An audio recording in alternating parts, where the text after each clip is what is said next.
Palavras de Vida Eterna, que é um livro que compõe as obras de Emmanuel, né, pela psicografia do Chico Xavier, esse espírito que nos enriqueceu tanto com a sua colaboração na interpretação do Evangelho, que é um grande desafio, né, para quando a gente vai ler a Bíblia, por exemplo, o Novo Testamento, muitas passagens elas ficam quase que enigmáticas para a nossa interpretação. A gente tem dificuldade porque nós não temos necessariamente o conhecimento do contexto histórico que aquelas palavras foram ditas.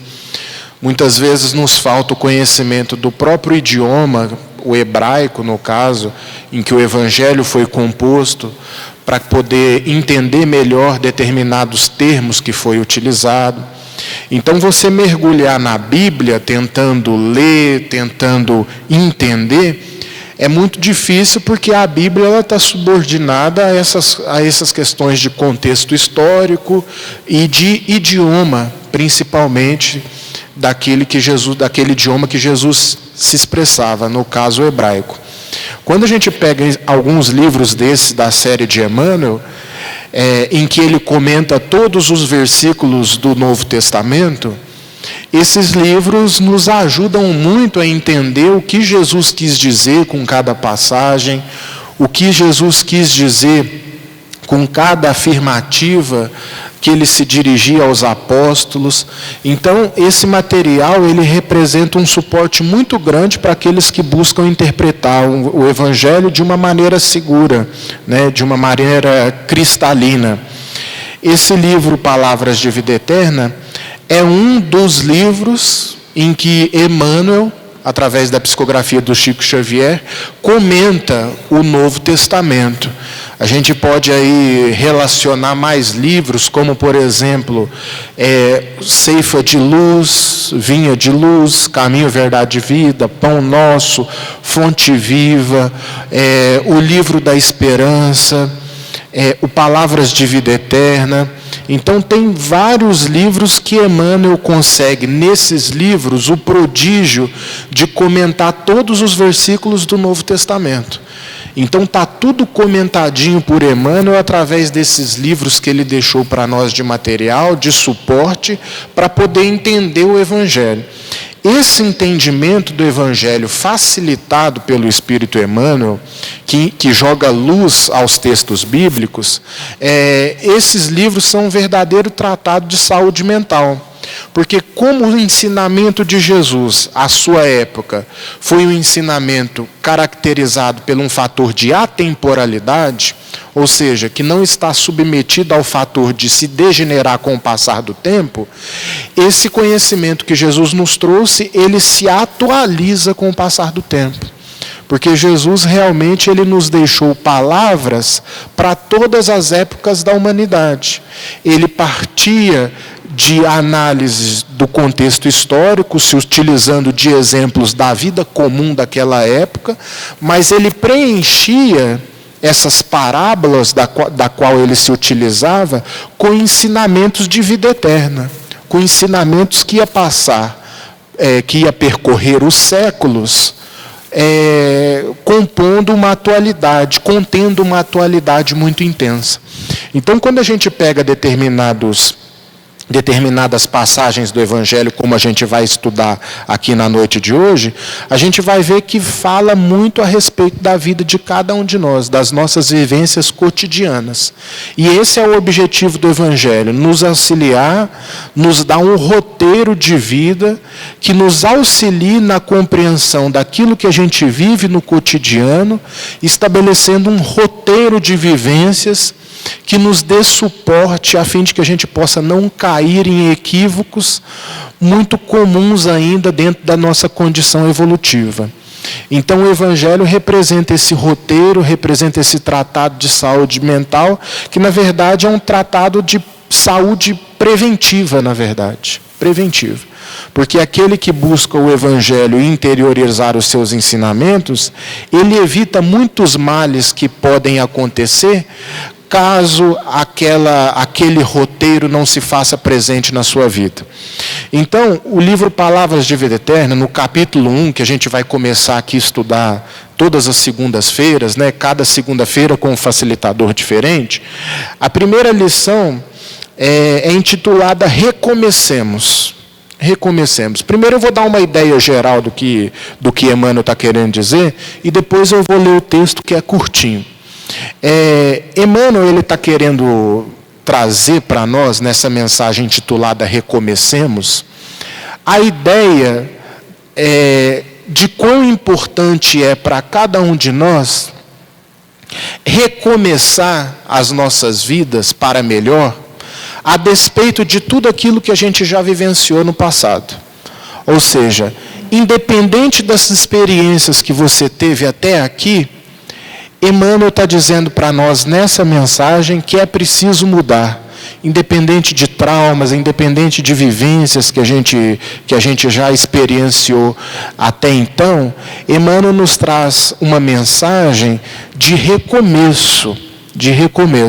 E ele coloca para nós uma ideia de que muitas vezes o que dificulta o nosso recomeçar a cada dia na construção de um ser melhor, partindo de uma reforma íntima, é muitas vezes que nós não vivemos o presente adequadamente.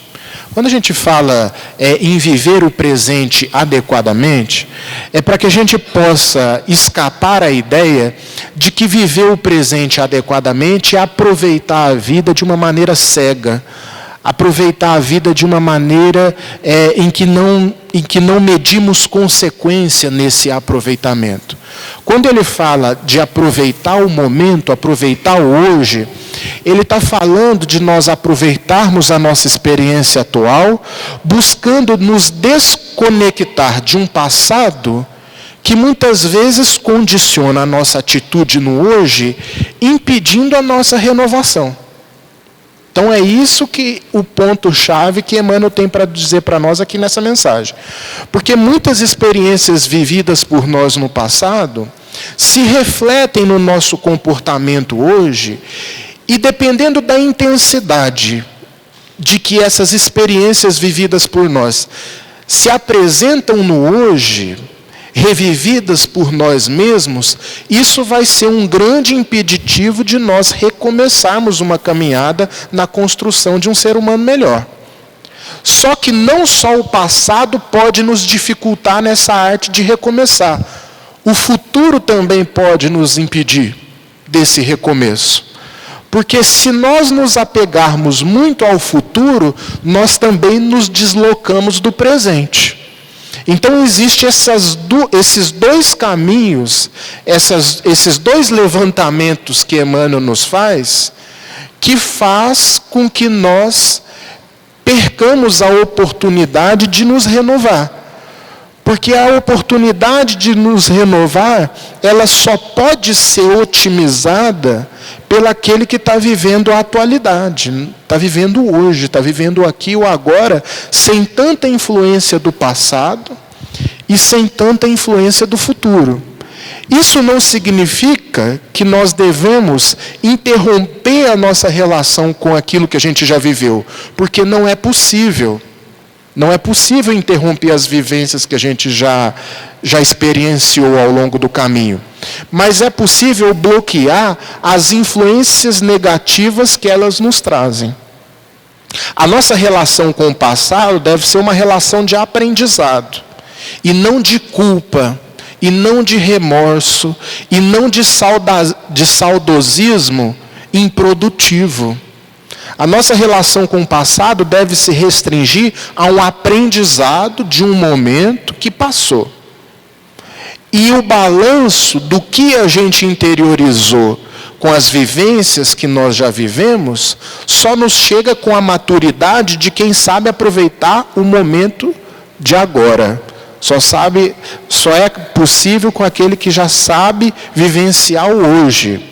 Porque a ausência do auto-perdão dentro daquilo que muitas vezes a gente já fez, daquilo que a gente já viveu, é o que muitas vezes cristaliza e dificulta um trabalho de renovação, um trabalho de melhoria íntima. Então a nossa relação com o passado não pode ser uma relação cristalizadora. Porque se for uma relação cristalizadora daquele que ainda não conseguiu se perdoar e se libertar das influências negativas daquilo que já viveu, ele não consegue instituir, a partir de agora, uma meta, um plano de ser a cada dia melhor. Justamente por essas influências elas estarem ainda muito intensas e muito nocivas no nosso aparelho psíquico. Por outro lado, o excesso de futuro, ele também pode nos dificultar. Quando nós nos deslocamos para o presente, do presente, a partir de uma expectativa que a gente gera, uma expectativa descontrolada de acontecimentos, muitas vezes, que nós desejamos, que nós planejamos, que nós estipulamos para o futuro, e não temos a maturidade de compreender que toda meta, que todo plano obedece etapas de construção. E que só chega se for avaliado e apropriado dentro daquilo que a providência divina deseja para cada um de nós. Então a expectativa de futuro, nos deslocando do presente, também pode ser um fator dificultador da nossa renovação. Então nem tanto o passado, nem tanto o futuro. É viver o hoje da melhor maneira possível. Então, Emmanuel está trazendo para nós a importância de nós aproveitarmos esses momentos. Através de reflexões que o autoconhecimento pode nos proporcionar daquilo que nós precisamos melhorar dentro de nós. Então, não há recomeço, e aqui é um outro ponto que eu preciso trabalhar com vocês, não há recomeço sem autoconhecimento. Porque recomeçar aqui não significa recomeçar do ponto de vista material, significa recomeçar do ponto de vista espiritual. E para a gente recomeçar do ponto de vista espiritual, não é possível que isso aconteça sem um devido autoconhecimento que a gente venha a desenvolver, a fim de que nós possamos perceber pontos na nossa intimidade que precisam ser corrigidos, que precisam ser modificados. Porque sem autoconhecimento não é possível. A pergunta 919 do Livro dos Espíritos, Allan Kardec pergunta para a espiritualidade o seguinte: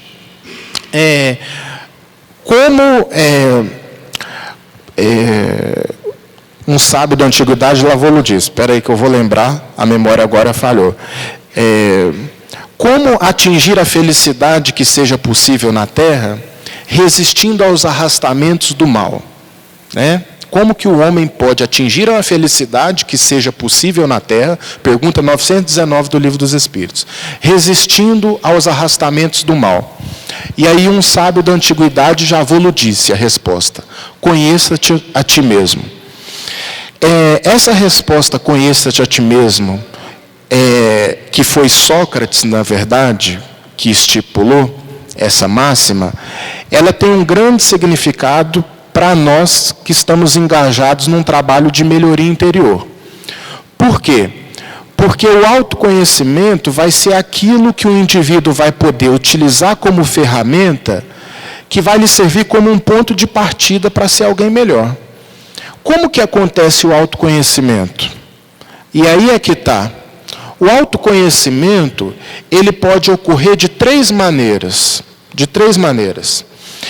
A primeira maneira com que o autoconhecimento ele se efetua de uma maneira mais intensa é na vida familiar. Na vida familiar. Uma segunda maneira que o autoconhecimento se torna possível de uma maneira mais eficaz é na dor e no sofrimento. E um terceiro momento em que o autoconhecimento pode se tornar possível é em momentos de introspecção. Em momentos em que nós ficamos sozinhos conosco mesmo na avaliação daquilo que a gente está sentindo, daquilo que a gente está pensando. Então, essas 3 ferramentas são recursos que nos ajudam no autoconhecimento.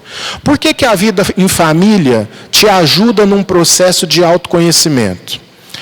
Porque dentro de casa, nós temos uma tendência, diferentemente da relação social com outras pessoas que não são da nossa família, de nos soltar mais, de nos relaxar, de nos apresentar mais como a gente é perante aqueles que já têm alguma intimidade conosco. Tá certo? Então, o meu comportamento, aquele que eu sou, pode muito melhor ser avaliado na vida familiar, dentro daquilo que eu faço dentro de casa, do que eu faço na rua.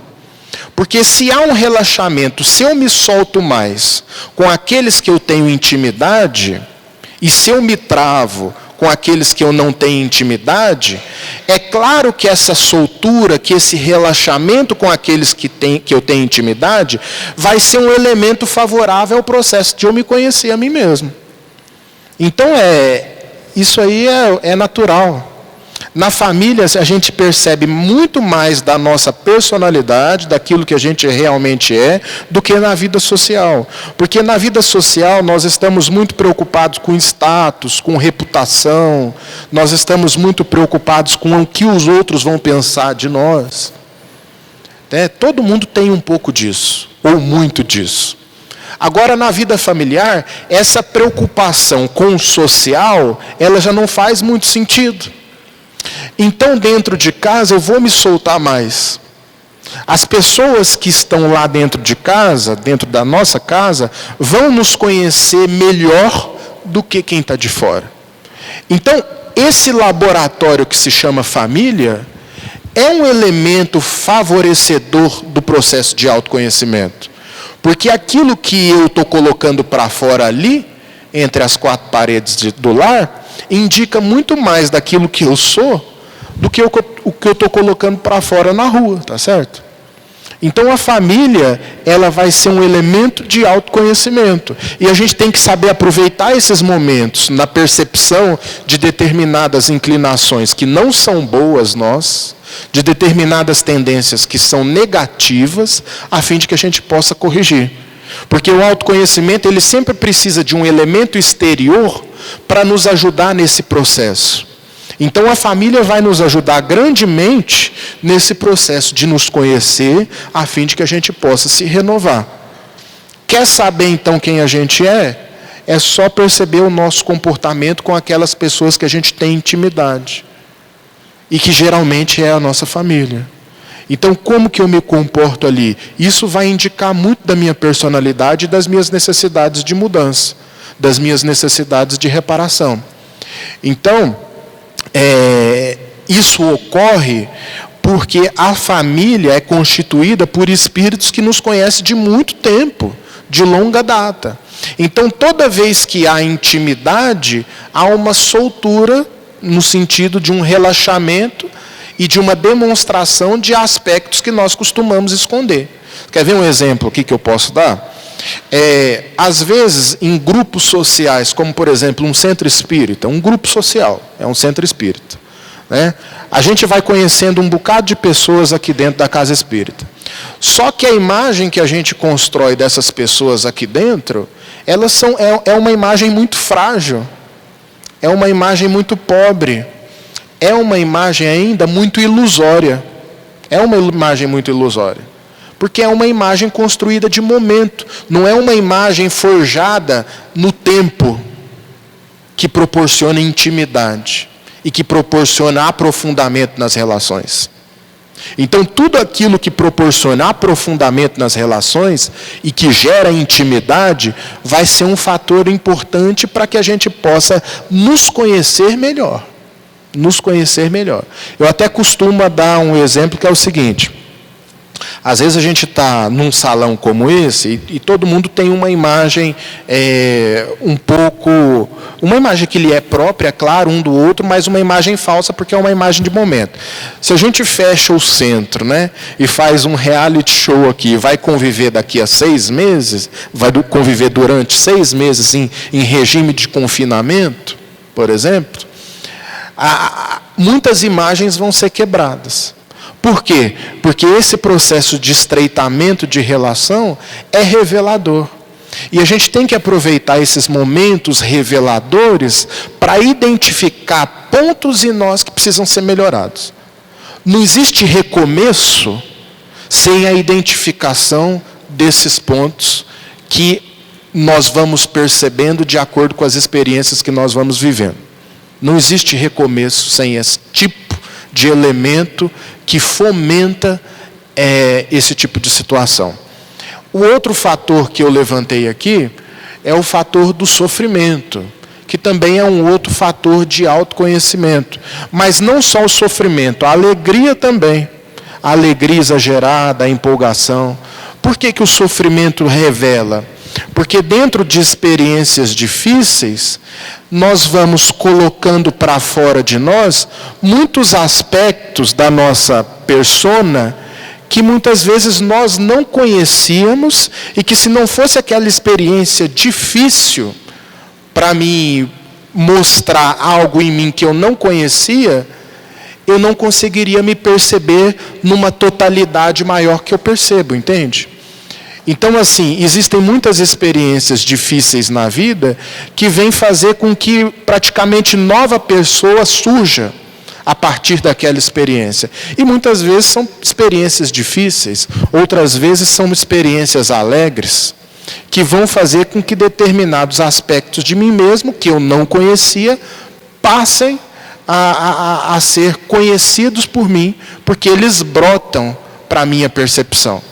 Então, experiências da dor e experiências de alegria também são elementos que a gente pode desenvolver um trabalho de autoconhecimento a partir deles.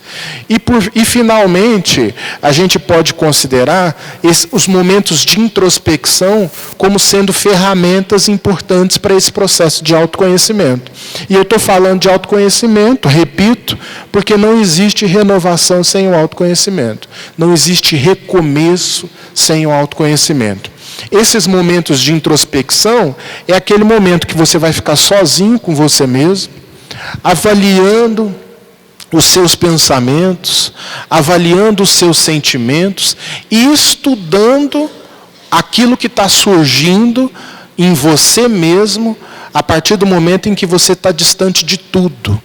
Quer dizer, o silêncio interior, ele é revelador de conteúdo da nossa alma. O silêncio interior, ele é revelador de conteúdo da nossa alma. Então é por isso que é preciso ter momentos de parar, de fazer um trabalho de volta para dentro de si, de introspecção, e ouvir a voz que vem de dentro. Porque essa voz que vem de dentro significa muito para nós no sentido daquele que quer conhecer a si mesmo. Às vezes a gente está sozinho, está pensando, mas a gente não está avaliando o conteúdo, a gente nunca para avaliar o conteúdo daquilo que a gente está pensando. A gente nunca para avaliar aquilo que a gente está sentindo. Então, o processo de autoconhecimento, ele exige do ser uma postura ativa nessa avaliação dos pensamentos, nessa avaliação dos sentimentos, a fim de que ele possa estabelecer um balanço se a qualidade daquilo que ele pensa e se a qualidade daquilo que ele sente é uma qualidade boa, se tem qualidade, melhor dizendo. É por isso que às vezes que a gente faz atendimento fraterno, raras vezes, porque eu não gosto muito de fazer esse tipo de trabalho, mas quando não tem outra alternativa, a gente acaba fazendo.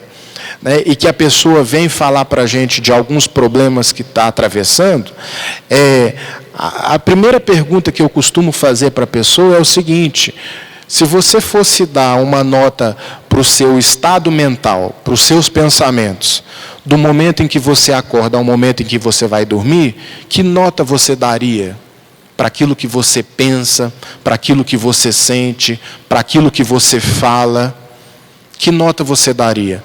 E geralmente a nota que eu escuto é sempre 4, 3, 2, ou seja, é uma nota baixa. Significa dizer que o nosso pensamento não vai bem, que o nosso sentimento ainda não vai bem. Então, esses momentos de introspecção são momentos em que eu vou avaliar esse conteúdo produzido por mim mesmo, tá certo? De uma maneira mais profunda. O que eu estou pensando no meu momento de vigília? O que eu estou sentindo? O que eu estou cultivando dentro de mim? Então, essa avaliação ela é importante para nós.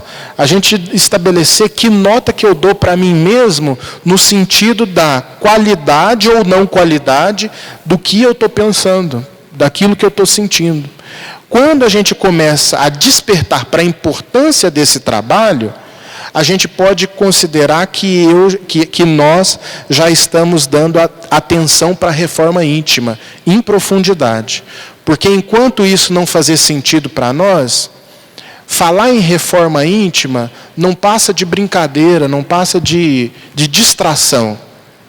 Reforma íntima só passa a fazer sentido na nossa vida quando a gente atribui sentido a tudo isso que eu estou falando aqui.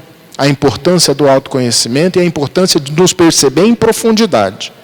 Então, essa é a importância do autoconhecimento e é aquilo que vai proporcionar para nós uma possibilidade de nos renovar com mais eficácia, de recomeçar, melhor dizendo.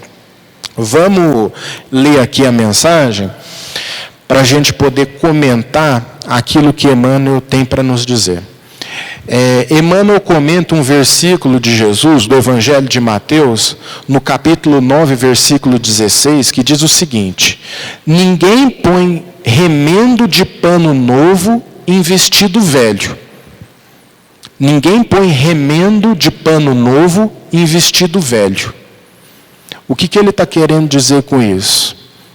Que a gente não pode frustrar aquilo que de bom que começa a despertar em nós, muitas vezes pela sombra que a gente ainda carrega. Porque muitas vezes eu faço até plano de ser alguém melhor, eu até projeto metas morais, porque a gente costuma projetar meta material.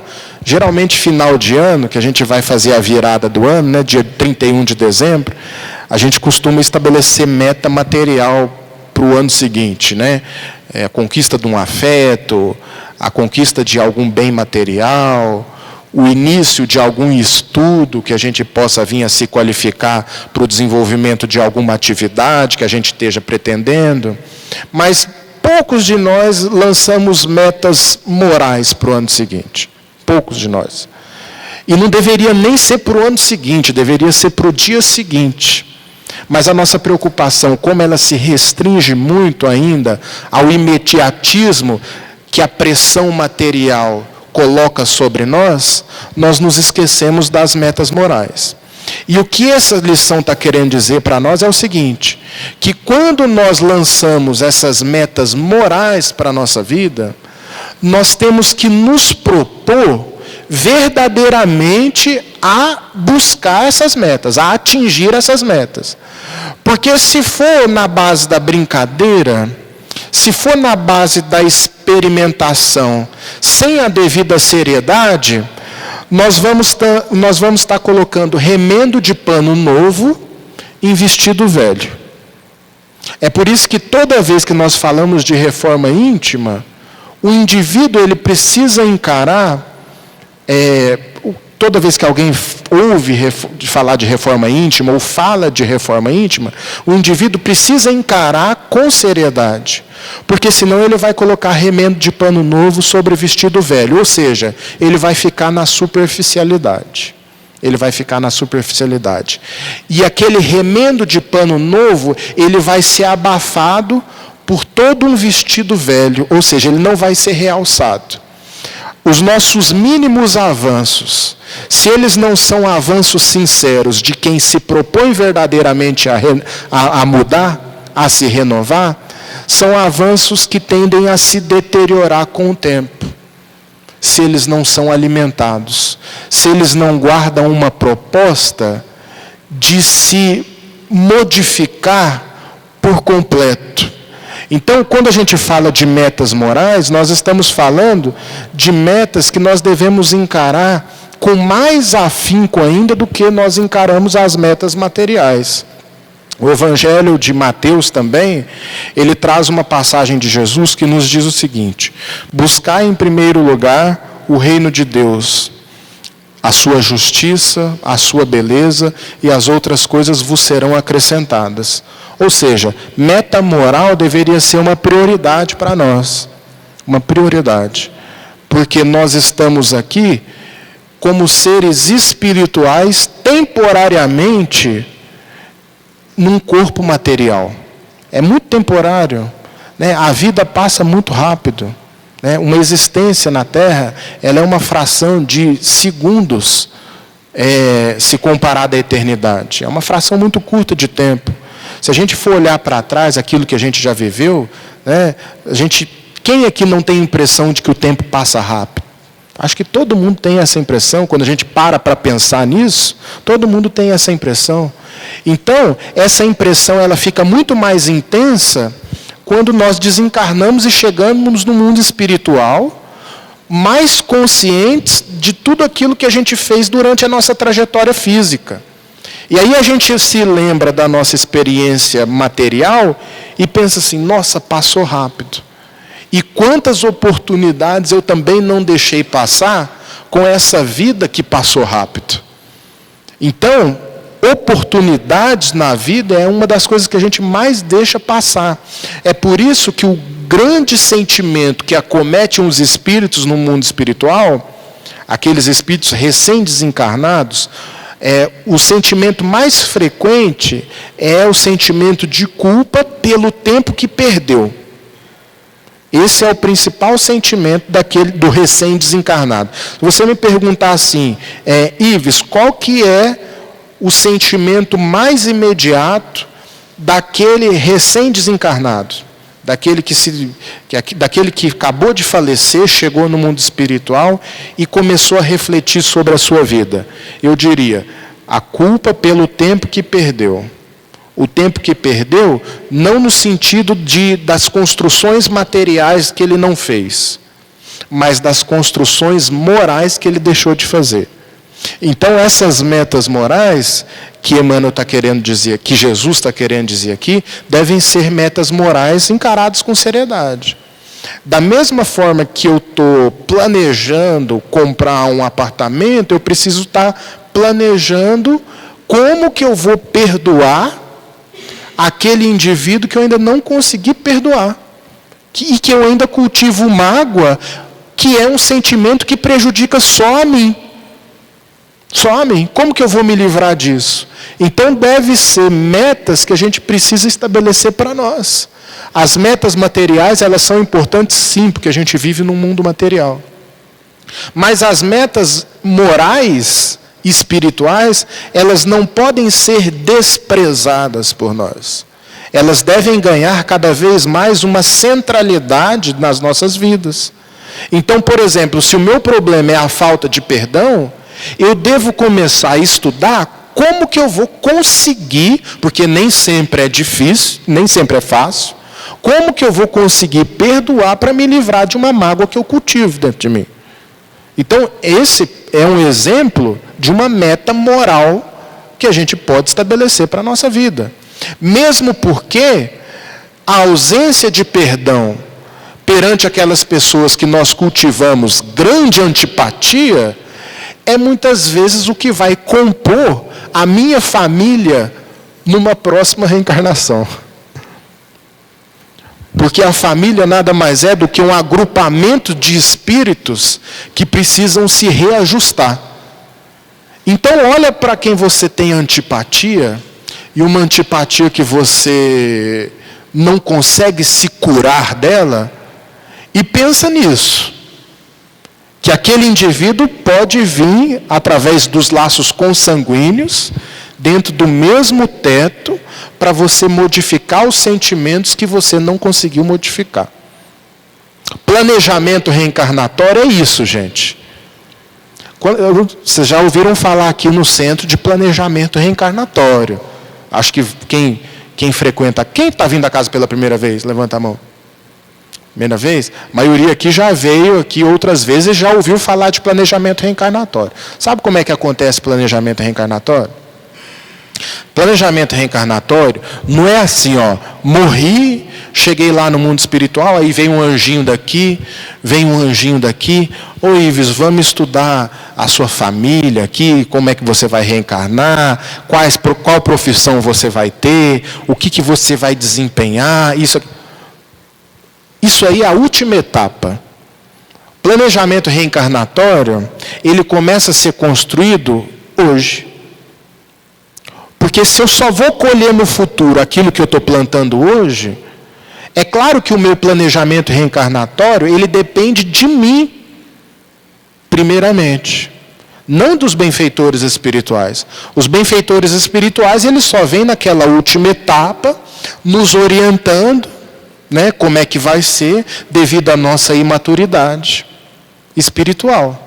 Agora, o planejamento reencarnatório, ele é feito a cada escolha que eu faço a cada amanhecer. Esse é o planejamento reencarnatório. O que eu estou plantando? O que eu estou cultivando? Porque tudo aquilo que eu estou cultivando significa aquilo que eu plantei, né, e estou alimentando. Agora, será que a semente é boa? Será que a semente é de fruto ou será que a semente é de espinho? A colheita uma hora chega. A colheita de coisa boa e a colheita de coisa ruim, nessa ou em outra existência. Então, quando nós estamos falando dessa questão dos agrupamentos familiares, eles são feitos por espíritos antipáticos, espíritos que muitas vezes não conseguiram se perdoar, espíritos que cultivaram um alto grau de ressentimento, de mágoa, de animosidade, e eles voltam na mesma família. Porque a humanidade, ela caminha para uma destinação em que o amor ao próximo, ele vai ter que ser uma realidade. E quanto mais eu cultivo pelo outro maus sentimentos, mais distantes eu estou desse amor ao próximo, que é a nossa destinação inexorável. Ou seja, nós vamos chegar até ela. Nós podemos atrasar um pouco essa chegada, mas nós vamos chegar. E a providência divina colabora com nós, para que nós consigamos chegar nessa destinação. Então, esse pano novo em vestido velho, ele quer dizer basicamente isso que eu tentei explicar para vocês aqui. É claro que com as dificuldades didáticas que a gente tem de explicação.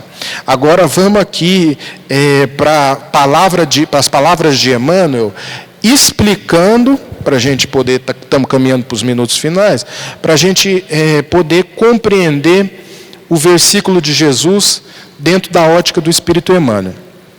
Emmanuel diz o seguinte: não conserves lembranças amargas. Viste o sonho desfeito, escutaste a resposta de fel, suportar-te a deserção dos que mais amas, fracassaste no empreendimento, colheste o abandono, padeceste desilusão.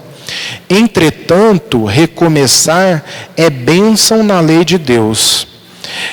A possibilidade da espiga ressurge na sementeira. A água feita vapor regressa da nuvem para a riqueza da fonte. Torna o calor da primavera na primavera seguinte. Inflama-se o horizonte cada manhã com o fulgor do sol, reformando o valor do dia. Janeiro a janeiro, renova-se o ano, oferecendo novo ciclo ao trabalho. É como se tudo estivesse a dizer: se quiseres, podes recomeçar. Disse, porém, o divino amigo que ninguém aproveita remendo novo em pano velho. Desse modo, e aqui tem uma coisa interessante que ele fala para nós: desfaze-te do que é imprestável, desvencilha-se do que é inútil, esquece os enganos que te assaltaram, deita fora as aflições improfícuas. Recomecemos, pois, qualquer esforço, firmeza, lembrando, todavia, de que tudo volta, menos a oportunidade esquecida, que será sempre uma perda real. Aqui eu chamo a atenção para 3 itens que Emmanuel levanta para nós como sendo uma forma de alerta, para que a gente possa recomeçar com proveito. Ele fala assim: desfaze-te do que é imprestável, desvencilha-te do que é inútil e esquece os enganos que te assaltaram. Então, o que seria desvencilhar-se, por exemplo, do que é inútil? O que é inútil para nós? Esse inútil, ele pode ser interpretado da forma de sentimentos inúteis, pessoas que não agregam em nada, e que muitas vezes eu estou convivendo com ela por puro sentimento assim, de apego doentio, mas que não te agregam em nada, e que é possível se libertar daquela situação, basta uma pequena dose de vontade. E muitas vezes de situações que são verdadeiramente situações buscadas por nós, mas que trazem em si como uma estrutura delas mesmas uma inutilidade. Ou seja, experiências não proveitosas que nós buscamos vivenciar, experiências inúteis.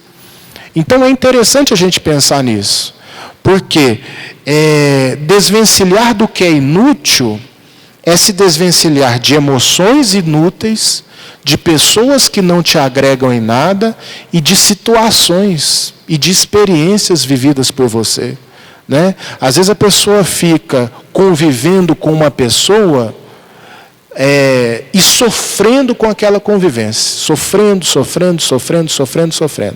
Mas se ela quisesse realmente, ela poderia colocar um basta.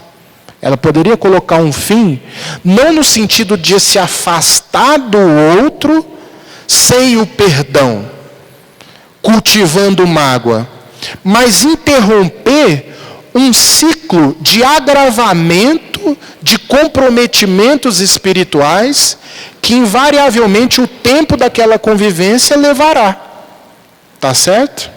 Então o que acontece? Às vezes eu estou convivendo em conflito com alguém. É melhor então se distanciar do que continuar convivendo e se comprometendo espiritualmente, podendo até aquela relação culminar numa tragédia. Está vendo? Então desvencilhar do que é inútil, muitas vezes, é se desvencilhar de relações prejudiciais para nós. Relações danosas, a fim de que nós possamos não comprometer as nossas construções espirituais e comprometer de uma maneira kármica a nossa relação com o futuro que nós estamos construindo no hoje. Então, essa relação de se livrar de algumas pessoas não é no sentido negativo.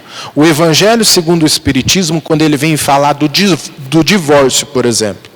O Evangelho segundo o Espiritismo, numa mensagem que é intitulada O Divórcio, a espiritualidade, Allan Kardec, fala que o divórcio ele é legítimo, sim, quando aquele casamento já acabou. E que muitas vezes está havendo uma insistência por paixões desequilibradas que estão gerando comprometimento. Ou seja, Allan Kardec diz o seguinte para nós: é melhor que se separem do que continuem numa relação de agravamento de situação. Então é isso que eu estou querendo dizer aqui. Não é que a gente precisa se livrar de qualquer pessoa que esteja ali nos incomodando. Não, porque o incômodo das relações, muitas vezes daquela pessoa que é diferente de nós, é um incômodo que nos enriquece, que nos proporciona crescimento. Quer dizer, se relacionar com o diferente é extremamente agregador, porque a gente cresce na diferença. Seria chato demais, né? Um mundo, todo mundo igualzinho, né? Só convivendo com pessoas que concordam com a gente. A vida seria um tédio só. A gente precisa de pessoas diferentes convivendo com a gente, e nós precisamos aceitar essa diferença como um dado natural da experiência. Então o que eu estou querendo dizer aqui não é você fugir da diferença que é natural. e da diferença que vai te ajudar a forjar uma personalidade mais sólida e cada vez melhor, cada vez mais elevada. O que eu estou falando são de relações doentes, relacionamentos doentios, inúteis, portanto, que é o que Emmanuel está querendo dizer aqui, ó, se desvencilhar do inútil, daquilo que é inútil, inclusive pessoas. Então, essa proposta é uma proposta que a gente precisa refletir, porque senão a gente vai adiando essa possibilidade que todos nós temos a cada amanhecer de recomeçar. Que a lição aqui é intitulada Recomecemos. Então, para recomeçar, primeiramente é você romper com aquela pessoa que te faz mal. Ponto. E eu falo isso aqui sem medo de errar. Se está na sua mão romper com quem te faz mal, rompa. E esse rompimento, desde que esse rompimento não vá ser um rompimento gerador de mágoa, gerador de ausência do perdão, porque o distanciamento ele se torna inútil quando não há o perdão. Nós estamos muito mais próximos daqueles que nós não perdoamos do que nós imaginamos. Por mais que as distâncias geográficas que nós nos encontramos fisicamente um do outro possa ser quilométrica, a nossa proximidade é de parede a parede. Porque o sentimento de mágoa nada mais é do que você importar determinada experiência para dentro de si e carregar ela para onde você for. Então, você pode ter uma pessoa com alguma questão emocional mal resolvida morando no Japão. E você morando aqui no Brasil. Tá certo? Essa pessoa vai estar muito mais próxima de você do que você imagina. Então, quando a gente fala se livrar de relacionamentos doentios, é nos afastar, sim, mas desejando o bem-querer do outro, desejando que o outro seja feliz, não cultivando sentimento de mágoa, orando por ele, por ela, independente do tipo de relação que tiveram. Então, esse distanciamento ele é legítimo. Agora, existe também o se desvencilhar de emoções que são inúteis. Emoções que são inúteis. E se desvencilhar disso é extremamente importante para nós. Nem sempre é fácil. É muito mais fácil a gente se desvencilhar de pessoas do que de emoções. E aí vale dizer a importância de muitas vezes nós buscarmos ajuda nesse trabalho de tentar nos desfazer de emoções que são inúteis. E se são inúteis, representam um peso para nós desnecessário. E tudo aquilo que é peso desnecessário dificulta o nosso trabalho de renovação. Então, se for preciso pedir ajuda, buscar um suporte, a fim de que você possa se livrar com eficiência desse peso emocional inútil que muitas vezes nós carregamos, esse suporte vai ser extremamente válido. Porque representará para nós uma ferramenta que nos ajudará no descondicionamento do nosso pensamento em função daquela emoção negativa. Em função daquela emoção negativa. Que seja ela o ressentimento, que seja o ódio, que seja qualquer emoção que represente para nós um impedimento de nós recomeçarmos. A mágoa é um grande exemplo disso. O sentimento de culpa é outro exemplo disso.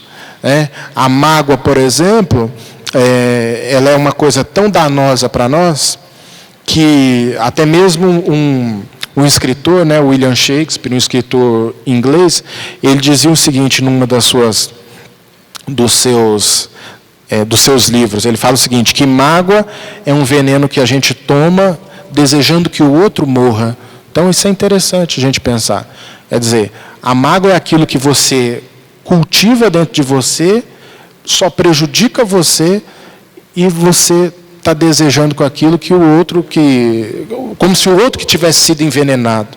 Mas quem foi envenenado é você. Então, até por uma questão de inteligência, é bom que a gente busque se livrar desse prejuízo emocional que representa para nós o cultivo desse tipo de sentimento que certamente vai nos impedir um recomeçar, um recomeço. Então, mágoa é esse elemento aí cristalizador e adoecedor, porque a mágoa também gera doença. Todo tipo de emoção inútil que Emmanuel está querendo dizer aqui, tem um componente psicossomático, tá, gente? Então tem isso também. Todo aquele tipo de emoção cristalizada, negativa, cultivada por todos, por nós, durante alguma longa data, isso aí acaba eclodindo com o tempo em alguma enfermidade física. A medicina já começou a estudar esse tipo de coisa, relacionando até determinado problema orgânico com o problema emocional por trás daquele problema orgânico. Então, por exemplo, a irritação, a cólera, o cultivo da impaciência já estão relacionando muito com os casos de problema de coração. O cultivo de mágoa, por exemplo, já estão relacionando muito com problemas de natureza estomacal. Gastrite, essas coisas de problema de estômago. Então, eles já estão conseguindo fazer uma associação entre um peso emocional de uma emoção negativa, doentia, com algum problema de natureza física. Porque quando eclode um problema de natureza física, é sempre um sinal, muitas das vezes é um sinal de que algo vai mal. É sempre um sinalizador, para a gente poder corrigir algo nesses aspectos mais sutis que correspondem ao nosso campo afetivo e mental. Então, Emmanuel está querendo dizer mais ou menos essas questões nessa primeira lição, recomecemos, do livro Palavras de Vida Eterna. Recomeçar, e aqui eu já aproveito para encerrar, nem sempre é fácil. Só que um livro, se tivesse um livro para me indicar, para cada um de vocês, que vai representar o exemplo máximo de recomeço que eu já pude identificar na literatura espírita, seria o livro Paulo Estevam. Porque quando a gente está falando de recomeço, e é impossível não lembrar dessa figura do cristianismo primitivo. Paulo Estevam, eu recomendo a todos vocês esse livro. É um livro um pouco grosso, mas ele é um livro que prende a atenção do início ao fim e nos dá uma injeção de ânimo. Nos dá uma injeção de ânimo no recomeço que todos nós devemos efetuar na nossa vida. Porque se a gente for parar para analisar a experiência de Paulo, o que ele fez antes da transformação nos anima, nos dá esperança. Porque Paulo, na condição de Saulo, de Tarso, fez barbaridades. Mandava perseguir cristão, foi responsável direto pela morte de Estevão, que era irmão da sua esposa Abigail, e ele nem sabia disso. Foi responsável por perseguir demais as pessoas, fazer crueldades, e foi um vaso escolhido por Jesus, a partir de uma transformação de alguém que se propôs verdadeiramente à mudança, após o episódio ali da estrada de Damasco, em que ele caiu do cavalo. Então, às vezes que a gente lê o livro Paulo Estevam, a gente se anima, porque a gente fala assim, nossa, eu, por exemplo, pensando, eu não fiz coisa tão ruim quanto o apóstolo Paulo nessa existência. E se até ele começou de novo numa única existência, por que eu também não posso começar?